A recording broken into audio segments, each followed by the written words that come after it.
Ramogi bang' wuok e yueyo ma dundo na wadhi nyime gi weche manyien. Lakteche maromo abiriyo osewito ngimagi e thuolo mar higni 2 mokalo e okenge ma oweyo ji kod penjo mathoth. Ma oyang kod jagoro mar riwruok mar lakteche ma otwak mana ndalo bang' laktar moro mawuok e kaunti ma Machakos kawo ngimane ewi wach mar ni ok osebedo kod tich kuom thuolo mar dweche 8 mokalo. Wach ma omiyo koro nodak kod gope mag ji mathoth.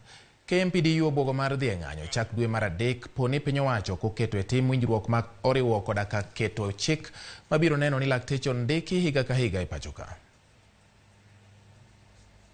Wik mokadho nowalo daktari manyinge Muoki mane odak Kagundo manotimo internship koro, to bang' kanyo no owe moko yudo tich.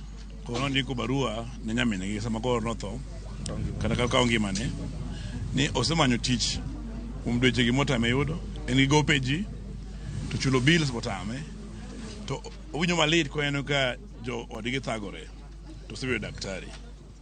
To ywak mar nyathini wa daktari ni e ywak mar dakteche ma chotieko skul kuom higni 5 mosekadho ma pok ondik tich, ma sirikal okawo policy mar tiego jo dakteche to weyogi moko ndikgi.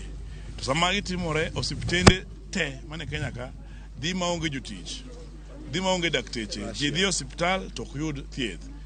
Koro owacho ni kapo ni giwe mok gitimo mok ndikogi kaka wadwaro ni, to bang' ndalo 60 gi bo chunowa ni wadhi e gomo. To ma ng'anyo ma kaka nowacho mokalo cha en ng'anyo mar jopiny mondo githiedh osiptende. King'iyo kata mana weche mag NHIF mag jothieth, iyudo ka dakteche thiedho ji e piny ka to gin ka gituo ok nyal do thieth ma gichiwo ne jopiny. Koro ka in gi daktari ma ok nyal do thieth momino, en wach matek manade. Kaunti ma Nairobi nje kae ka NHIF cover gi orumo, Bomet dakteche osebedo gi higni 2 maonge NHIF cover mondo giyud thieth mag ne jopiny.